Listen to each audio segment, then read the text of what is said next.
ओम मुनित्रयं नमस्कृत्य सूक्तिः परिभाव्य च वैयाकरणसिद्धान्तकौमुदीयं विरच्यते।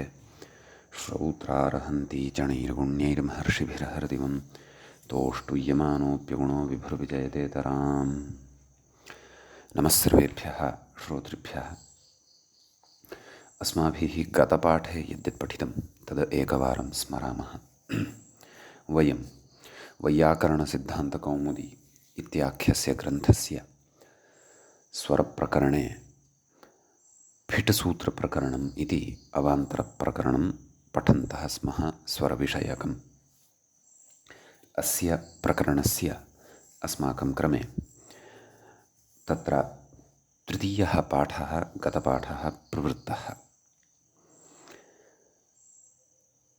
अस्मिन् तृतीये पाठे तत्र सर्वादौ द्वितीयपादस्य चतुर्थं सूत्रं वयं पठितवन्तः। तृणधान्यानां च द्व्यषाम् अर्थात् द्व्यचाम् इति। तृणवाचकाः धान्यवाचकाः च ये शब्दाः वर्तन्ते तेषाम् आद्युदात्तः भवति इति। कुशाः काशाः माशाः तिलाः इमानि उदाहरणानि तत्र दृष्टवन्तः। ततः तत्र उक्तं बह्वचां तु गोधूमाः। अनन्तरं सूत्रं पठितं नस्संज्ञायाम्। तत्र नकाररेफान्तायाः संख्यायाः आदिरुदात्तः भवति इति सूत्रस्य अर्थः दृष्टः। तत्र पञ्च चत्वारः इति उदाहरणद्वयं दृष्टं।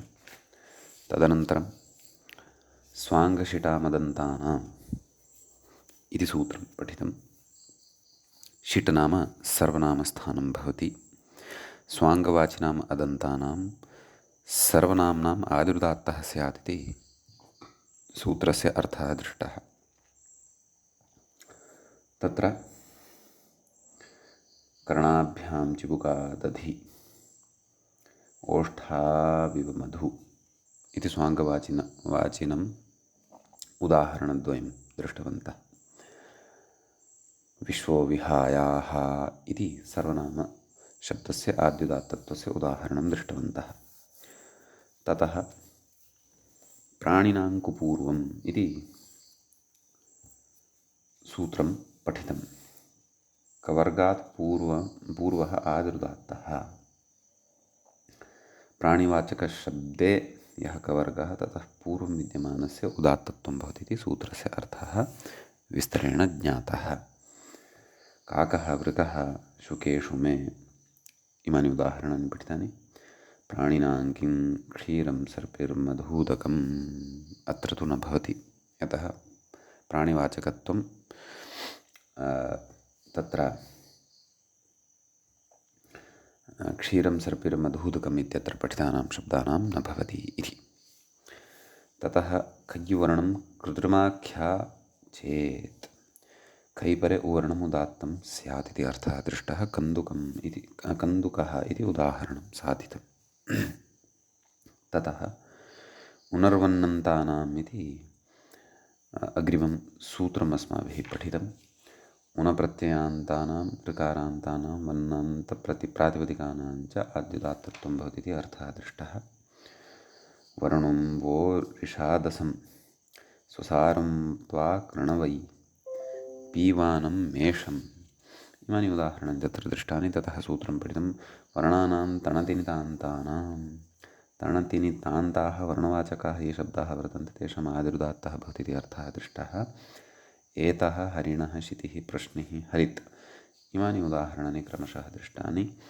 ततः ह्रस्वान्तस्य ह्रस्वमनृक्ताच्छील्ये इति सूत्रम् अग्रिमं पठितं। ऋद्वर्ज्यं ह्रस्वान्तस्य आदिभूतं ह्रस्वम् उदात्तं स्यात् इति अर्थः दृष्टः। तत्र मुनिः इति उदाहरणं दृष्टं। ततः अग्रिमं सूत्रं पठितम् अक्षस्यादेवनस्य इति। तत्र देवनभिन्नवाचकस्य अक्षशब्दस्य आदिरुदात्तः भवति इति अर्थः पठितः। तस्य नाक्षः देवनेतु अक्षैर्माधीव्यः इति उदाहरणं प्रत्युदाहरणं च दृष्टं। ततः सूत्रं पठितम् अर्धस्या समद्योतने इति। तत्र समार्थे गम्यमाने अर्धशब्दस्य आद्यस्य अचः उदात्तः भवति। अर्धो ग्रामस्य समेषके तु अर्धं पिप्पल्याः इति पठितम्। ततः सूत्रं पठितं पीतद्वार्थानाम् इति। पीतद्वार्थाः सन्ति ये शब्दाः तेषाम् आदिरुदात्तः भवति इति अर्थः दृष्टः। पीतद्रुः सरलः। ततः सूत्रं पठितं ग्रामादीनां च। ग्रामादिगणे पठितानां शब्दानाम् आदिः अच् उदात्तः भवति। ग्रामः, सोमः, यामः इमानि उदाहरणानि दृष्टानि। ततः लुबन्तस्योपमेयनामधेयस्य इति अग्रिमं सूत्रं पठितं।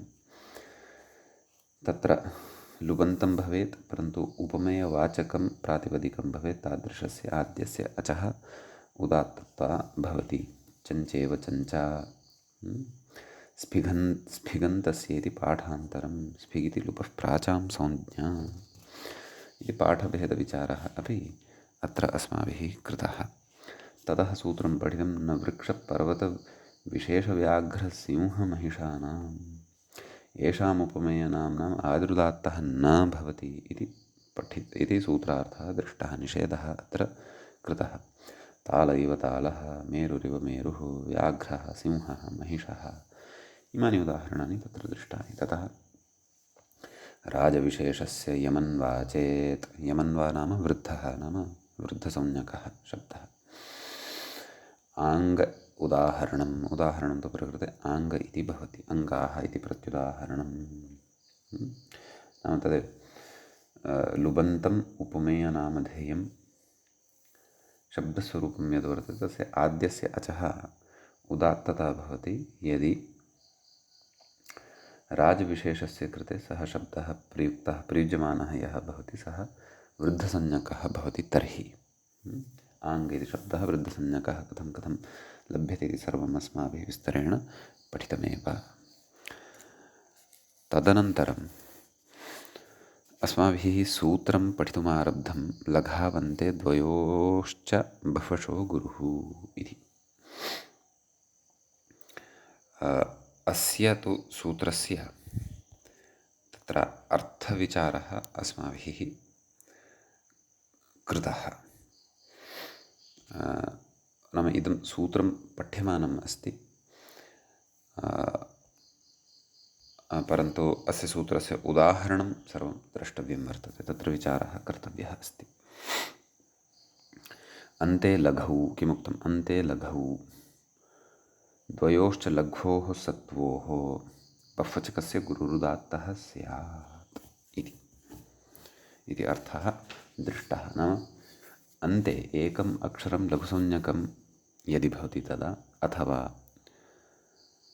तत्र अक्षरद्वयम् अवरतः कस्मिंश्चित् प्रातिपदिके लघुसंज्ञकं भवति तदा तादृशस्य अनेकाचकस्य प्रातिपदिकस्य यः गुरुसंज्ञकः अच् भवति, नाम तस्मिन् गुरुसंज्ञकः अपि कश्चन अच् यदि भवति तर्हि तादृशस्य तस्य गुरुसंज्ञकस्य अचः उदात्तविधानं प्रकृतसूत्रेण भवति इति अर्थः अस्य सूत्रस्य अत्र पठितः।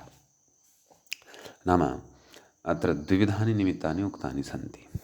अन्ते लघावन्ते द्वयोश्च बफशः गुरुः इति। सः गुरुः उदात्तः भवति इति उच्यते। इति अस्य सूत्रस्य अर्थविचारः अस्माभिः कृतः। किञ्च तत्र उदाहरणानि द्रष्टव्यानि इत्युक्तमेव गतपाठस्य अन्ते व्याख्यायाः पङ्क्तयः अस्माभिः इत्थं पठिताः। न वृक्ष पूर्वेण प्राप्तम् आद्युदात्तत्वं निषिध्यते। अत्र वृक्षपर्वतविशेषग्रहात् वृक्ष इवायं वृक्षः पर्वतः अत्र पूर्वेण आद्युदात्तत्वं भवत्येव राजविशेषस्य लुबन्तस्योपमेयनामधेयस्य राजविशेषस्याद्युदात्तः यमन्वाचेन्नामधेयं भवति। पूर्वेणैव सिद्धे नियमार्थमिदं राजविशेषस्य चेत् वृद्धस्य एव इत्याहुः। फिड्वृत्तौ तु वृद्धस्य चेद् राजविशेषस्यैवेति नियमो दर्शितः। आङ्ग इति अङ्ग इवायमाङ्गः लघावन्ते इति। एतावत्पर्यन्तं च व्याख्याभागं वयं गते पाठे पठितवन्तः। अयं फिटसूत्रप्रकरणस्य तृतीयः पाठः अस्माकं क्रमे प्रवृत्तः। अधुना तावत् फिटसूत्रप्रकरणस्य अस्मत्क्रमे चतुर्थः पाठः आरब्धः भवति। अपि च वयं जानीमः द्वितीयः एषः पादः फिटसूत्रप्रकरणस्य पठ्यमानः वर्तते। अस्मत्क्रमे तु चतुर्थः पाठः आरभ्यते। पादः द्वितीयः। आम्, तर्हि उदाहरणं पश्यामः। कयाणः इति नास्ति, वस्तुतः तत्र लेखनदोषः प्रवृत्तः वर्तते। तत्र ल अपि मध्ये योजनीयः। कल्याणः इति वर्तते। कल्याणः कोलाहलः इति अस्ति। सम्यक्। तर्हि पश्यन्तु, प्रकृते अन्त्यः लघुः अस्ति खलु, ण इति इत्यत्र लघुः अस्ति। अपि च किमुक्तं, लघावन्ते द्वयोश्च, एवं खलु। अपि च एतद् न अनयोः कश्चन एकं निमित्तमपेक्षितमिति नास्ति। निमित्तद्वयमपि युगपत् तत्र शब्दे स्यात्। लघु अन्तिमः स्वराक्षरः अथवा अन्तिमः अच् लघुसंज्ञकः एव अपेक्षितः। सम्यक्। तदतिरिच्य अन्यः कोऽपि तत्र इतोपि एकः लघुसंज्ञकः भवेत्। एतद्द्वयम् अतिरिच्य कश्चन गुरुसंज्ञकोऽपि भवेत्। तादृशस्य गुरुसंज्ञकस्य उदात्तविधानं भवति इति भावः। समीचीनं। तर्हि भवन्तः अपि च एतद् उदात्तविधानं लघावन्ते दोश्च बहुशो गुरुः, सत्यं सत्यं, विकल्पः तु नास्ति वा इति पश्यन्नासम्। आं, तर्हि कल्याण इत्यत्र अन्त्यः अचणकारात् परतः विद्यमानः सः लघुसंज्ञकः भवति। अपरः अपि अत्र लघुसंज्ञकः ककारात् परतः विद्यमानः अकारः भवति। गुरुसंज्ञकः अस्ति एव यवर्णात् परतः विद्यमानः आकारः। अतः तस्य गुरुसंज्ञकस्य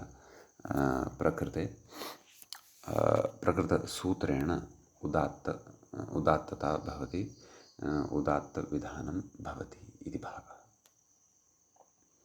समीचीनम्। इति अस्ति अत्र कश्चन विशेषः। ततः उदाहरणान्तरं पश्यन्तु। कोलाहलः इत्यस्ति। अन्ते लघुवर्णः अपेक्षितः। तदतिरिच्य अपरः लघुवर्णः सः मध्ये वा पूर्वं वा क्वापि वा इति नास्ति अत्र विषयः। समीचीनं। तर्हि कोलाहलः इत्यत्र पश्यन्तु। कोलाहल इति शब्दे अन्ते लकारात् परतः विद्यमानः यः अकारः सः लघुसंज्ञकः अस्ति एव। अपरः अपि अत्र द्वितीयः लघुसंज्ञकः अकारात् परतः विद्यमानः अकारः अस्ति एव। ततः अत्र गुरुद्वयं वर्तते। को इत्यत्र ओकारः, ला इत्यत्र च आकारः। समीचीनम्। अतः अनयोः उभयोः पर्यायेण उदात्तविधानं भवति। को एतस्य उदात्तविधानं यदा भवति तदा शेषनिघातः भवति। यदा का ला इत्येतस्य उदात्तविधानं भवति तदा शेषविघातः भवति। शेषनिघातः अर्थात् अनुदात्तं पदमेकवर्ज्यम् इति भवति इति भावः। समीचीनम्। व्याख्याता किं कथयति इति अधुना पश्यामः। कथयति इह आदिः इति न सम्बध्यते। नाम तत्र द्वितीयस्य पादस्य तत्र अधिकारः वर्तते खलु, अथादिः प्राक् शकटेः इति। तस्मात् यः आदि इति शब्दः भवति तस्य प्रकृतिसम्बन्धो न भवति इति कथयति।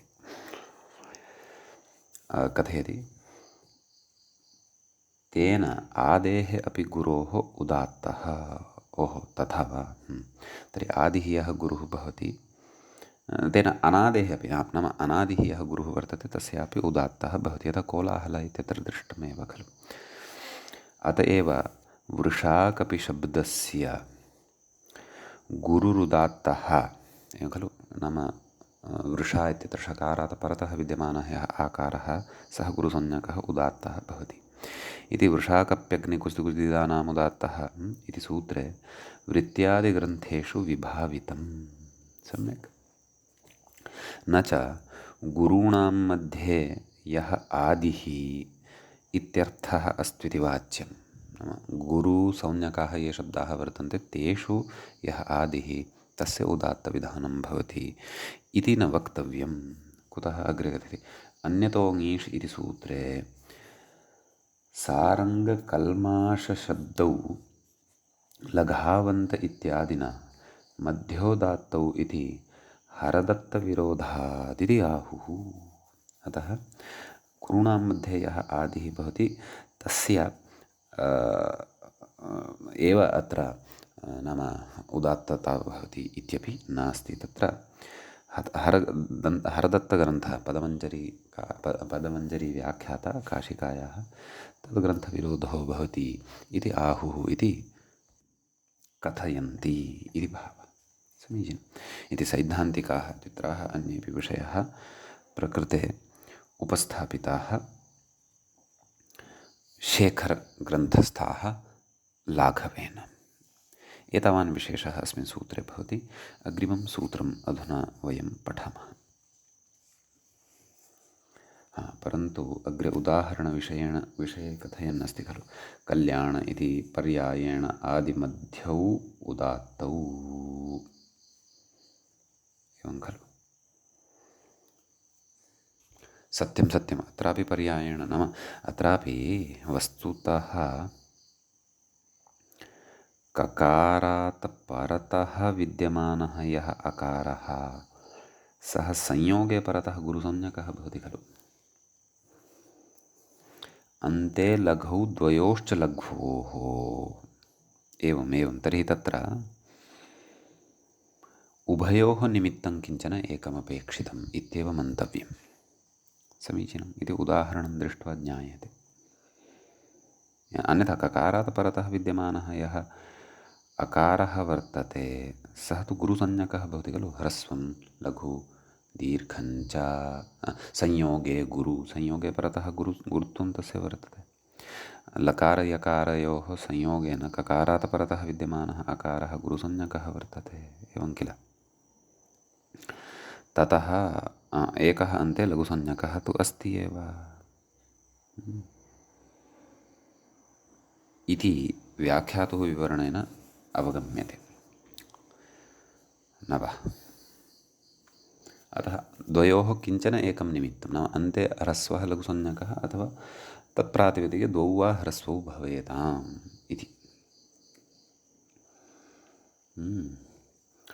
इति एतावान् विशेषः अस्मिन् सूत्रे भवति। अग्रिमं सूत्रं वयं पश्यामः। व्याख्याता अग्रिमसूत्रं त्यक्तवान् अस्ति, वयं तत्र विचारं कुर्मः। तत्र सूत्रं भवति स्त्रीविषयवर्णाक्षुपूर्वाणाम् इति। प्रकृतसूत्रे तत्र एकमेव पदं भवति। षष्ठीविभक्तेः बहुवचनान्तम् इदं पदं भवति। तत्र स्त्रीविषयवर्णाक्षुपूर्वाणाम् इत्येतस्य विग्रहः अवलोक्यते चेत् स्त्रियाः विषयः स्त्रीविषयः, षष्ठी तत्पुरुषः भवति।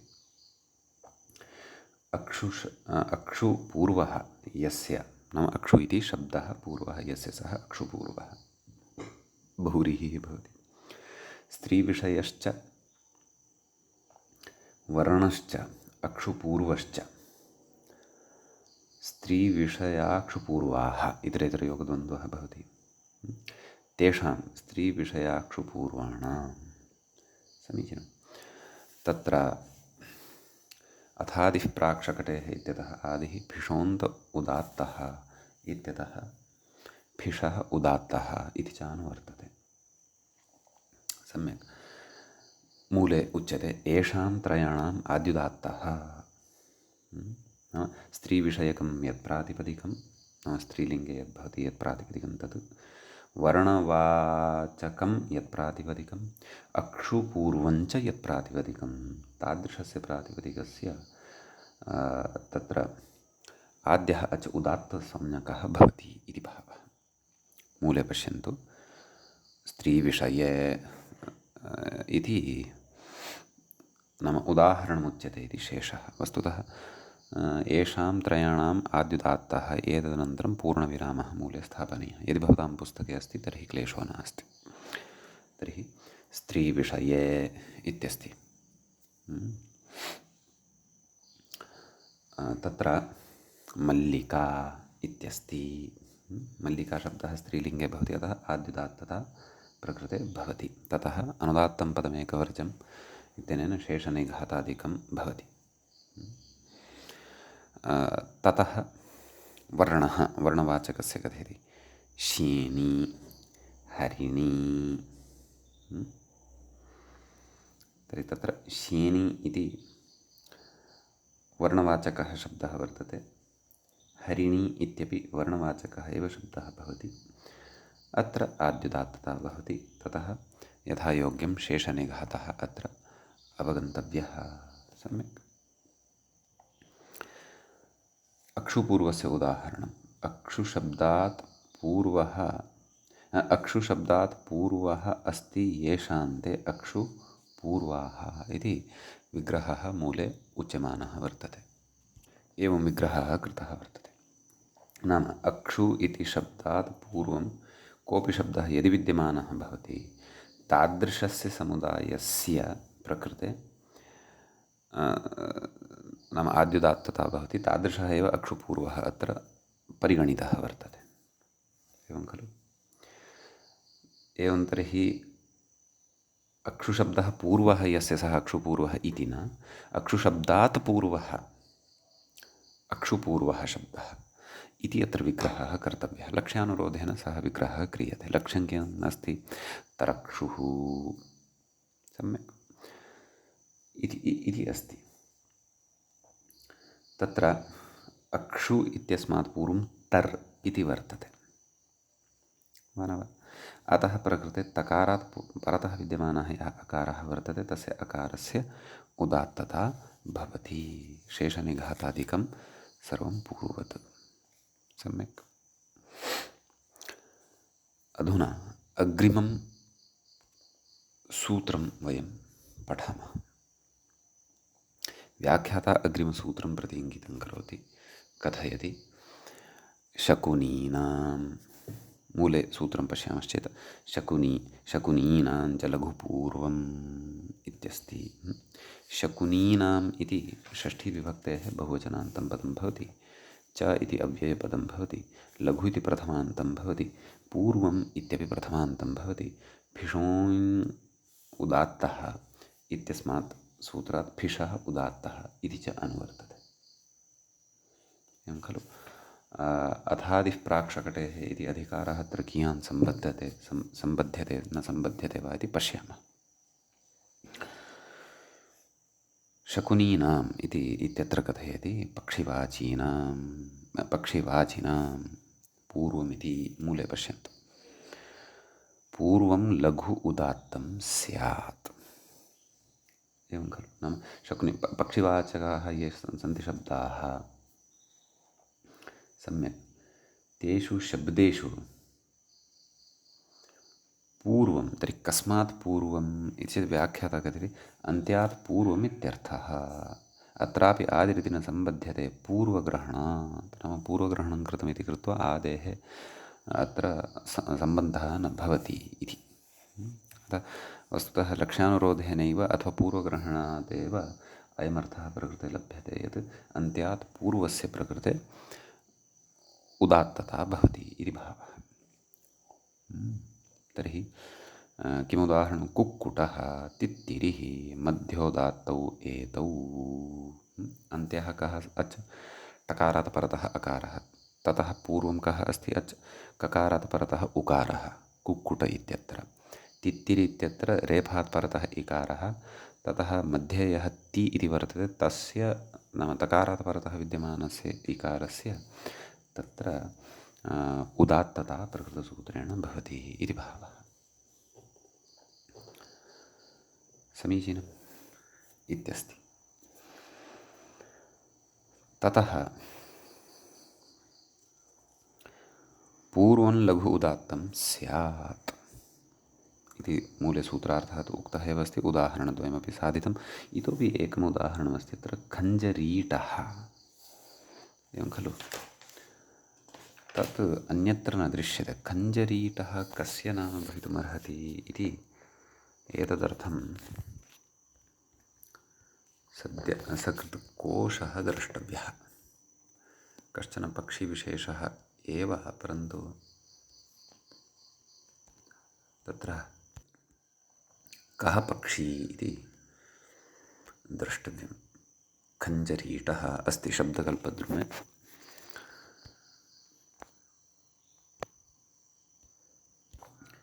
तत्र अस्ति उच्यमानं खञ्ज इव रिच्छति इति। बाहुलकात् कीटन् खञ्जनपक्षी इत्यमरः तन्वी त्रिपथगापुलिने कपोलौ लोले दृशौ रुचिरचञ्चलखञ्जरीटौ। खञ्जनपक्षी इति कश्चन वर्तते। द्रष्टव्यम् अस्य पक्षिणः परिचयः इतोपि ज्ञेयः वर्तते। भवतु नाम। आं, तर्हि प्रकृतेपि टकारात् परतः यः अकारः अन्त्यः, तस्मात् पूर्वं रेफात् परतः विद्यमानः यः ईकारः, तस्य च प्रकृते उदात्तता भवति इति। समीचीनम्। अग्रिमसूत्रं प्रति व्याख्याता इङ्गितं करोति। नर्तु। मूले सूत्रं पश्यामश्चेत् नर्तु प्राण्याख्यायाम् इत्यस्ति। प्रकृतसूत्रस्य पदच्छेदं पश्यामश्चेत् प्रथमं पदं भवति न अव्ययभूतं। ततः ऋतुप्राण्याख्यायाम् इति सप्तमी विभक्तेः एकवचनान्तं भवति। ऋतुश्च प्राणिनश्च। ऋतुप्राणिनः तेषाम् आख्या ऋतुप्राणिनाख्या। ततः भिषोन्त उदात्तः इत्यतः भिषः उदात्तः इति च अनुवर्तते। अथादिः प्राक्शकटेः इत्यस्य च अधिकारः प्रकृते वर्तते। तत्र सूत्रार्थः व्याख्यात्र उच्यमानः वर्तते। ऋतुवाचिनां प्राणिवाचिनां च यथा लक्षणप्राप्तम् उदात्तत्वं न। मूले उक्तं खलु यथा लक्षणं प्राप्तम् उदात्तत्वं न। नाम इतः पूर्वं यानि लक्षणानि नाम सूत्राणि पठितानि तेषु केनचन सूत्रेण अत्र उदात्तता यदि प्राप्यमाणा वर्तते तर्हि सा उदात्तता प्रकृते न भवति इति। तत्र उदाहरणं वसन्तः कृकलासः। वसन्तः इत्यत्र लघावन्ते द्वयोश्च बहशो गुरुः इत्यस्य कृकलासः इत्यत्रापि लघावन्ते द्वयोश्च बहशो गुरुः इत्यस्य प्राप्तिः वर्तते। अतः नाम तद् गुरुसंज्ञकस्य उदात्तता खलु भवति। अतः सा उदात्तता गुरुसंज्ञकस्य प्रकृते न भवति, अपि तु भिषोन्तोदात्तः इत्यनेन अन्तोदात्तता एव भवति इति। अतः तत्र अथादिः प्राक्शकटेः इत्यतः आदेः सम्बन्धः अत्र नास्ति इति भाति। आं, तस्मिन् अधिकारे तु इदं सूत्रमत्र भवति। तस्य सम्बन्धः प्रकृते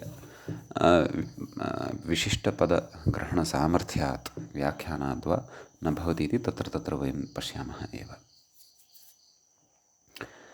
इति। एतावान् विशेषः अस्मिन् सूत्रे भवति। अग्रिमं सूत्रम् अधुना पठामः। अग्रिमसूत्रं प्रति इङ्गितं करोति व्याख्याता धान्यानाम् इत्युक्त्वा। सूत्रं समग्रं भवति धान्यानां च वृद्धक्षान्तानाम् इति। तत्र धान्यानाम् इति षष्ठीविभक्तेः एकवचनान्तं पदं भवति। च इति अव्ययं भवति। वृद्धक्षान्तानाम् इति षष्ठीविभक्तेः बहुवचनान्तं पदं भवति। प्रकृते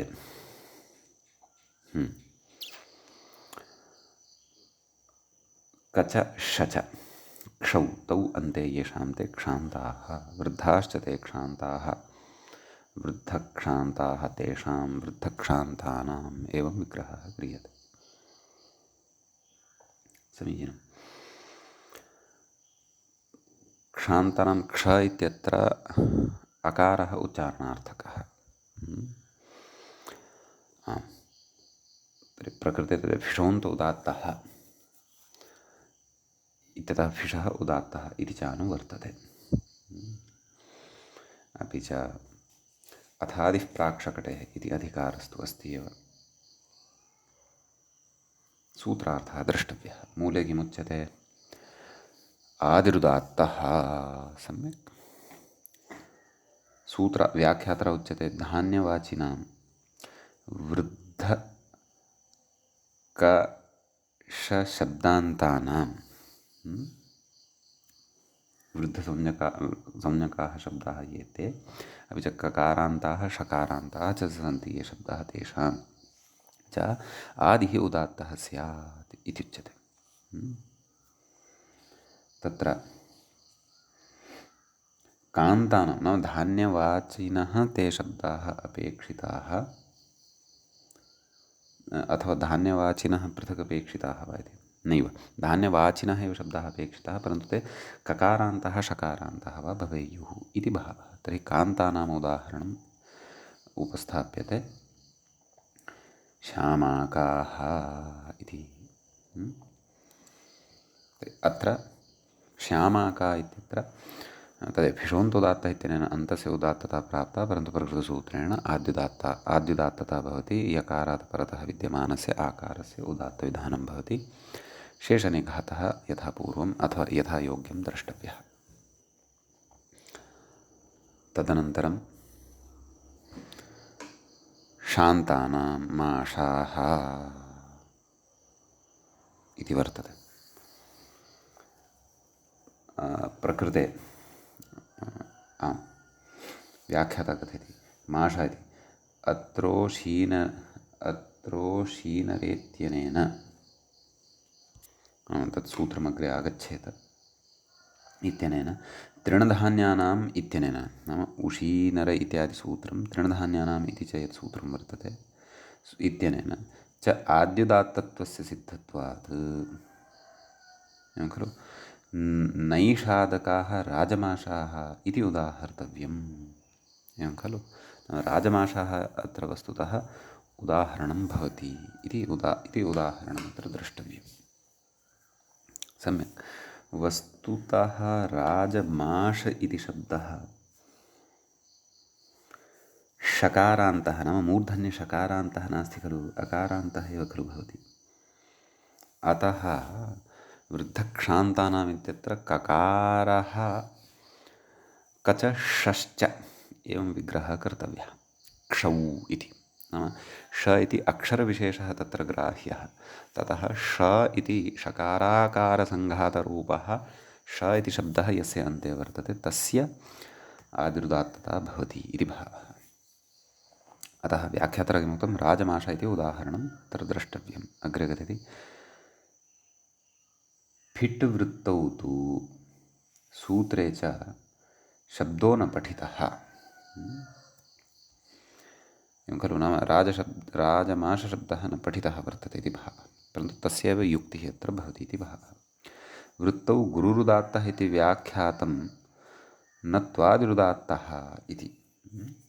नैषादकाः कालाक्षाः इत्युदाहृतं च यत्तु धान्यानाम् इति किं श्यामाकाः इत्युदाहृतं तत्र श्यामाके धान्यत्वाभावश्चिन्त्यः इति।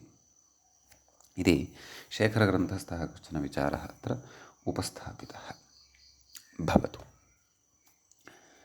इदानीम् अग्रिमं सूत्रं वयं पठामः। अग्रिमसूत्रं प्रति व्याख्याता इङ्गितं करोति, कथयति जनपदा। मूले सूत्रं भवति जनपदशब्दानामशान्तानां। जनपदा इति न वक्तव्यं, जनपद इत्येव इङ्गितं कर्तव्यं व्याख्यात्रा, लेखनदोषः भवितुमर्हति। अस्तु, जनपदशब्दानाम् अशान्तानां। जनपदशब्दानाम् इति षष्ठीविभक्तेः बहुवचनान्तं भवति। अशान्तानाम् इत्यपि षष्ठीविभक्तेः बहुवचनान्तं भवति खलु। जनपदवाचकाः शब्दाः जनपदशब्दाः एवं खलु इति उत्तरपदलोपि समासः अवगन्तुं शक्यः। अग्रे किमुक्तम्? अशान्तानां जनपदशब्दानाम् अशान्तानाम् इत्युक्तं खलु।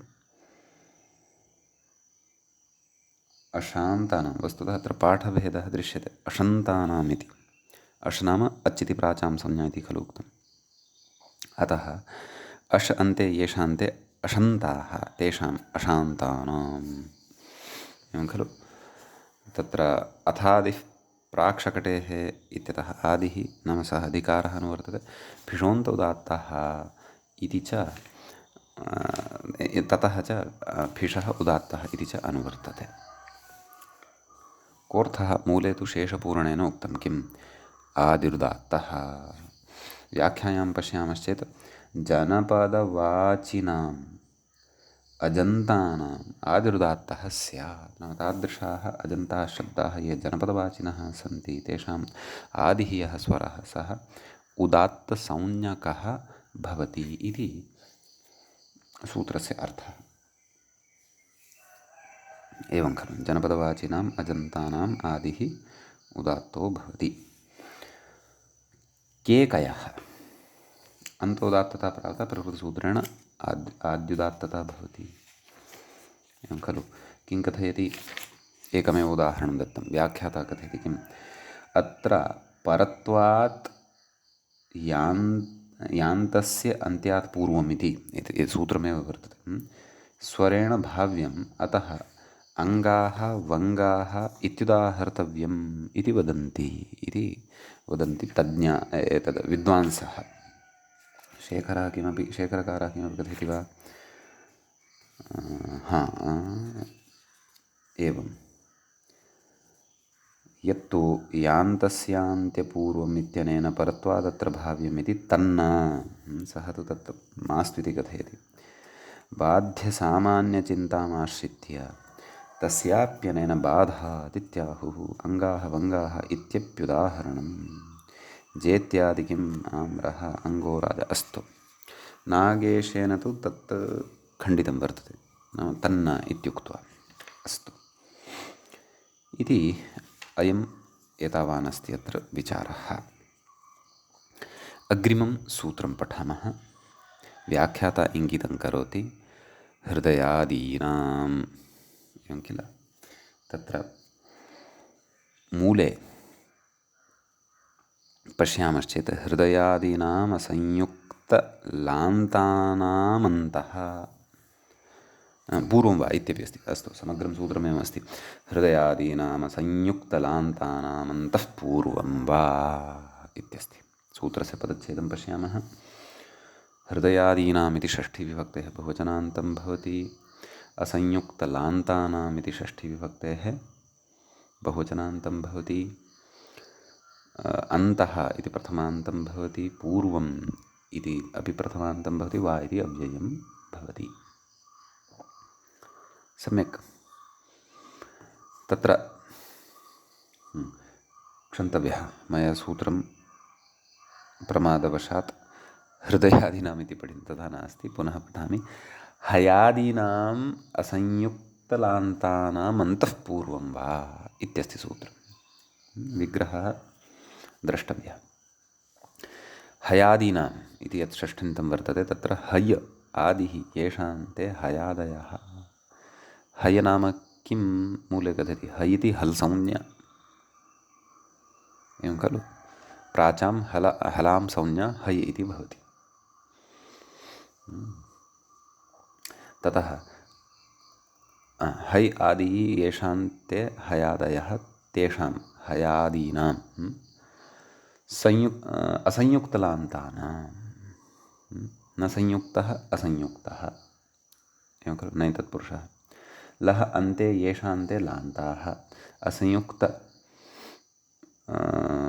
एवम् असंयुक्ताः च ते लान्ताः अथवा असंयुक्तपूर्वाश्च ते लान्ताः असंयुक्तलान्ताः मध्यमपदलोपि समासः अत्र वक्तुं शक्यते तेषाम् असंयुक्तलान्तानाम् एवं खलु इति विग्रहः द्रष्टव्यः। अथादिः प्राक्शकटेः इति अधिकारः अत्र सम्बध्यते। भिषोन्त उदात्तः इत्यतः भिषः उदात्तः इति च अत्र अनुवर्तते। समीचीनम्। एवमस्ति। केचन अत्र जनपदशब्दानाम् इत्यपि अनुवर्तयन्ति। अस्तु, तत्र है इति हल् संज्ञा इत्युक्त्वा मूले उदाहरणचर्चा एव साक्षात् आरब्धा वर्तते। वयं तत्र सूत्रस्य अर्थं पश्यामः। व्याख्याता कथयति हयादीनाम् असंयोगपूर्वः यः लशब्दः हलादयः ये शब्दाः वर्तन्ते तेषां यः लशब्दः वर्तते तस्मात् पूर्वं संयोगः न स्यात्। तदन्तानाम् आदिरुदात्तः तादृशान्तानां शब्दानाम् आदिः उदात्तः भवति अन्त्यात् पूर्वं वा इति अस्ति। अन्त्यः यः अच ततः पूर्वं विद्यमानस्य अचः अपि विकल्पेन प्रकृते उदात्तता भवति इति भावः। समीचीनम्। एवमस्ति। तर्हि प्रकृते व्याख्याता किं कथयति इत्यपि पश्यामः। केचित् तु अत्र जनपदानाम् इति अनुवर्तयन्ति। पञ्चालाः कोसलाः इत्युदाहृत्य पलालम् इति प्रत्युदाहरन्ति च। अस्तु, दीक्षितः किं पललं शललम् इत्यस्ति। येषां मते जनपदशब्दानाम् अत्र अनुवर्तनं न भवति। तत् पललं शललम् इति कथयन्ति। तर्हि पश्यन्तु, सूत्रस्य सर्वाणि निमित्तानि प्रकृते सन्ति।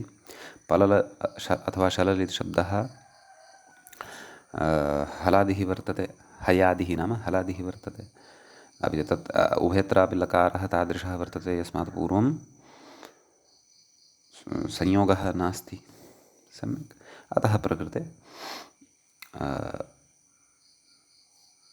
नाम आदिरुदात्तविधानं भवति। एवं खलु। शललम् इत्यत्रापि शेषनिघातः यथा यथं द्रष्टव्यः। अग्रे प्रत्युदाहरति किं हयादीनां किम् एकलः नाम हलादित्वं नास्ति अस्य कस्य एकलशब्दस्य। असंयोगपूर्वः लकारः अस्ति परन्तु अजादिः अयं शब्दः। अग्रे कथयति असंयुक्तेति किं मल्लः। अयं हलादिस्तु अस्ति परन्तु अत्र नाम प्रकृते संयुक्तः लकारः वर्तते। नाम असंयुक्तलान्ताः असंयुक्तलान्तानाम् इति नाम तत्र लकारात् पूर्वं संयोगः अपेक्षितः अनपेक्षितः इति न, परन्तु लकारः संयोगयुक्तः न स्यात् इति भावः। अतः मल्लः इत्यत्र आद्युदात्तता न भवति। सम्यक् इति अस्ति अत्र विशेषः। अग्रिमं सूत्रं पठामः। व्याख्याता अग्रिमसूत्रं प्रति इङ्गितं करोति। इग मूले पश्यामश्चेत् इगन्तानां च द्व्यषाम् इत्यस्ति। तत्र इक् अन्ते येषान्ते इगन्ताः तेषाम् इगन्तानां द्व्यषां द्वौ अशौ येषान्ते द्व्यषः तेषां द्व्यषाम्। समीचीनम्। अथादिः प्राक्शकटेः इत्यतः आदिः इति भिषोन्त उदात्तः इत्यतः भिषः उदात्तः इति च अनुवर्तते। सम्यक्। तत्र मूले उक्तम् आदिरुदात्तः अर्थात् इगन्ताः शब्दाः परन्तु द्व्यचकाः अपेक्षिताः, तेषाम् आद्यस्य अचः उदात्तः भवति इति सूत्रस्य अर्थो भवति। सम्यक्। कृषिः, कृषिशब्दः इगन्तः वर्तते, द्व्यचकोऽपि वर्तते, अतः प्रकृते तत्र आदिरुदात्तता भवति। ततः यथा यथं आद्युदात्तत्वम् अत्र भवति इति। समीचीनम्।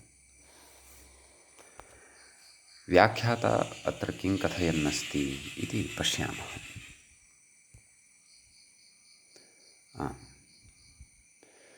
व्याख्याता कथयति अत्रापि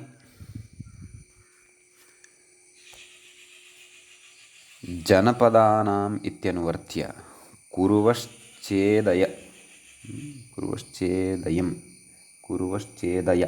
इत्युदाहृतं कृषिरिति प्रत्युदाहृतं कैश्चित् अन्यैः इत्येव वक्तव्यं। पुनः तत्र पाठभेदः द्रष्टव्यः। कुर्वः चेदयः इति उदाहरणान्तरमेव किञ्चन वर्तते। कुर्वश्चेदयम् इति न शङ्कनीं, कुर्वः चेदयः, चेदि इति आसीत् खलु, तस्य बहुवचने स्यात् इदम् इत्युदाहृतं कृषिरिति प्रत्युदाहृतं कैश्चित्। अक्षैर्मादिभ्यः कृषिमित् कृषस्व इत्यत्र कृषिशब्दस्य अन्तोदात्तत्वात्, नाम तेषाम् एषा युक्तिः भवति। तत्र अन्तोदात्तता वर्तते, अतः कथम् आदिरुदात्तता तत्र विधेया इति भावः। इति द्वितीयः पादः।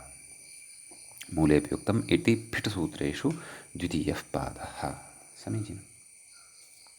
इदानीं तृतीयं पादं वयम् आरभामहे। तत्र अथ तृतीयः पादः, मूले उक्तं तृतीयः पादः इति। समीचीनं। तस्य प्रथमं सूत्रं पठामः। अथ द्वितीयं प्रागीषात् इति भवति प्रथमं सूत्रम्। तत्र अथ इति अव्ययपदं भवति, द्वितीयम् इति प्रथमान्तं भवति, प्राक् इति अव्ययं भवति, ईषात् इति पञ्चमी विभक्तेः एकवचनान्तं भवति। तृतीयपादस्य सप्तदशं सूत्रं पठिष्यते, ईशान्तस्य हयादेरादिर्वा इति। सम्यक्। तृतीयपादस्य सप्तदशं सूत्रं। तस्मात् सूत्रात् पूर्वं तत्र द्वितीयम् इत्यस्य पदस्य अधिकारो भवति इति सूत्रस्य अस्य अर्थः भवति। तदेव कथयति अत्र, ईशान्तस्य हयादेः इत्यतः प्राक्, ईशान्तस्य हयादेरादिर्वा, तृतीयपादस्य सप्तदशं सूत्रम् आहत्य षट्षष्टितमं सूत्रम् अग्रे आगमिष्यति। इत्यतः प्राक् द्वितीयाधिकारः, द्वितीय इति शब्दस्य अधिकारो भवति इति भावः। इति अस्मिन् सूत्रे व्याख्यातुं कश्चन विशेषः न लक्षितः स्यात् ग्रन्थकारेण इति कृत्वा, क्षन्तव्य व्याख्यात्रा इति कृत्वा प्रकृते एतत् सूत्रं न व्याख्यातं तेन। समीचीनम्। अग्रिमं सूत्रं वयं पठामः। मूले अस्ति त्यचां प्राङ्मकरात्। तत्र त्यचाम् इति षष्ठीविभक्तेः बहुवचनान्तं पदं भवति, प्राक् इति प्रथमविभक्तेः एकवचनान्तं भवति, मकरात् इति अपि पञ्चमीविभक्तेः एकवचनान्तं भवति। तत्र अस्मिन्नेव पादे अष्टमं सूत्रम् आहत्य सप्तपञ्चाशं सूत्रं भवति। मकरवरूढ, तद्दीर्घं सूत्रं, मकरवरूढपारेवत वितस्तेक्ष्वार्जिद्राक्षा कलोमा काष्ठा पेष्ठा काशीनामादिर्वा इति अत्र तृतीयपादे एव अग्रे पठिष्यते। तस्य ग्रहणमत्र मकर इति शब्दात् कृतं वर्तते। एवं खलु, यथा प्राग्दीव्यतोण इत्यादिषु पठितं खलु अस्माभिः। पाणिनीय कथयति, किं कथयति, मकरवरूढेत्यतः प्राक् त्यजाम् इत्यधिकारः। ततः पूर्वं त्यजां नाम अवरतः त्रयः अचः अपेक्षिताः एव प्रातिपदिके इति। त्रयः अचयेषु ते त्यचः तेषां, समीचीनम् इत्यस्ति।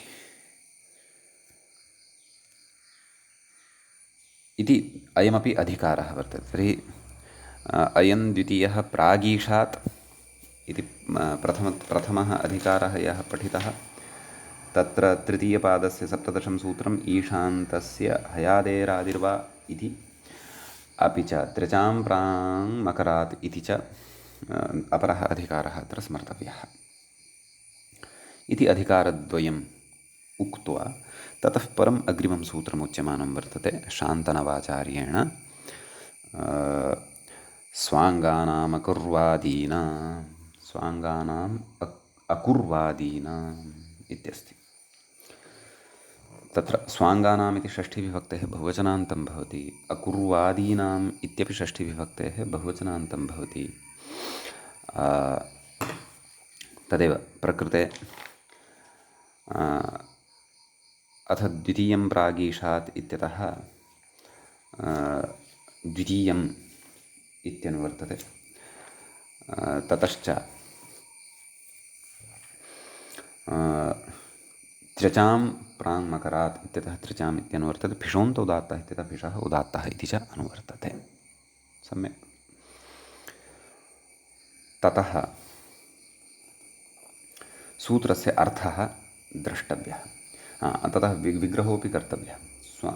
स्वम् अङ्गं स्वाङ्गम् अथवा स्वानि अङ्गानि स्वाङ्गानि तेषां स्वाङ्गानां कर्मधारयः।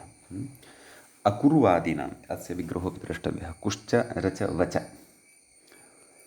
तेषाम् इतरेतरयोगद्वन्द्वः कुर्वः। ते आदौ येषान्ते कुर्वादयः बहुव्रीहिः भवति, नाम इतरेतरयोगद्वन्द्वो गर्भबहुव्रीहिः भवति। न कुर्वादयः अकुर्वादयः इति च तत्र नञ् तत्पुरुषसमासो भवति। तेषाम् अकुर्वादीनाम् इति। एवम् इदानीं सूत्रार्थं पश्यामः। किं कथयति, कवर्गरेफवकारादीनि वर्जयित्वा, कवर्गः रेफः वकारः च येषाम् आदौ भवति, एवं खलु, तादृशान् शब्दान् अथवा तादृशानि शब्दस्वरूपाणि वर्जयित्वा, तादृशानि प्रातिपदिकानि वा वर्जयित्वा, त्र्यचां स्वाङ्गानां नाम स्वाङ्गवाचकः सः शब्दः स्यात्, त्र्यच्कः सः स्यात्, द्वितीयम् उदात्तं, द्वितीयः यः स्वरः भवति तस्य उदात्तता भवति इति। एवं खलु, ललाटम् इत्युदाह्रियते। कवर्गादिः नास्ति, रेफान्तोऽपि नास्ति, क्षन्तव्यः, रेफादिरपि नास्ति, वकारादिरपि नास्ति, ललाट् इति शब्दः। सम्यक्। ततः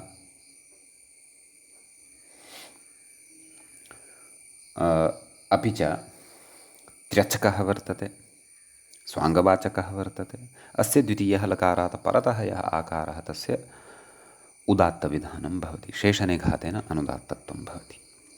सम्यक्। कुर्वादीनां तु कपोलः रसना। व्याख्याता कथयति, लघावन्ते द्वयोश्च गुरुः इति मध्योदात्तम्, अत्र मध्योदात्तता भवति इति भावः। कपोलः रसना, ततः शेषनिघातः अवगन्तव्यः। वदनम् इत्यपि अस्ति इति एतत् सूत्रगतः विशेषो भवति। व्याख्याता कथयति, रसना वदनमिति स्वाङ्गशिटाम् इत्याद्युदात्तत्वं क्व रसना वदनम् इत्यत्र, अत्र तु आद्युदात्तत्वं भवति इति भावः। स्वाङ्गशिटामदन्तानाम् इति पूर्वं पठितं खलु इति भावः। अस्तु, अग्रिमं सूत्रम् अधुना पठामः। व्याख्याता सूत्रं प्रति इङ्गितं करोति मादी इत्युक्त्वा मूले पश्यामश्चेत् मादीनाञ्च इत्यस्ति। तत्र मकारः आदिः येषान्ते मादयः तेषां मादीनां तदेव प्रकृते अधिकारद्वयं यद् पठितम् अथ द्वितीयं प्रागिषात् इत्यतः द्वितीयम् इत्यनुवर्तते। अपि च त्रिचां प्राङ् मकरात् इत्यतः त्रिचाम् इत्यनुवर्तते। फिषोन्तुदात्तः इत्यतः फिषः उदात्तः इति च अनुवर्तते। कः सूत्रार्थः इति चेत् मकारादयः ये शब्दाः वर्तन्ते त्यचकाः तेषां द्वितीयस्य अचः उदात्तः भवति। मलयः मकरः इत्युदाहृतं खलु। व्याख्याता कथयति अनयोर्मकरवरुढेति मलयः मकरः इत्यस्ति खलु। अनयोः मकरवरूढ इति यान्तस्य अन्त्यात् पूर्वमिति विशिष्य स्वरविधानात् महेन्द्र इति उदाहर्तव्यं। नाम एतत् उदाहरणं सम्यक् नास्ति, महेन्द्र इति उदाहरणं प्रकृते कर्तव्यम् इति अयं कथयति। सम्यक् अस्तु इति विचारः प्रायः नागेशात् धृतः अयं विचारः इति भाति। सत्यं तत्र अस्ति। कथयति यान्तस्य अन्त्यात् पूर्वम् इत्यस्य अस्य वा प्रवृत्तौ फलेन विशेष इत्युदाहृतम्। ततः अग्रिमसूत्रं प्रति व्याख्याता इङ्गितं करोति। कथयति शादीनां मूले सूत्रं पश्यामश्चेत् शादीनां शाकानाम् इति भवति सूत्रं। शादीनाम् इति षष्ठीविभक्तेः बहुवचनान्तं भवति।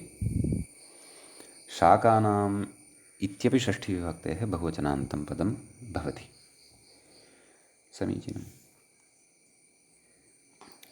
तत्र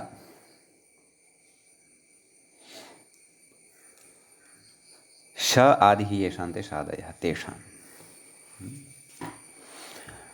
अथ द्वितीयं प्रागीषात् इत्यतः द्वितीयम् इत्यनुवर्तते। त्रचां प्राङ् मकरात् इत्यतः त्यजाम् इति च अनुवर्तते। कः सूत्रार्थः इति चेत् व्याख्यातारं पश्यामः।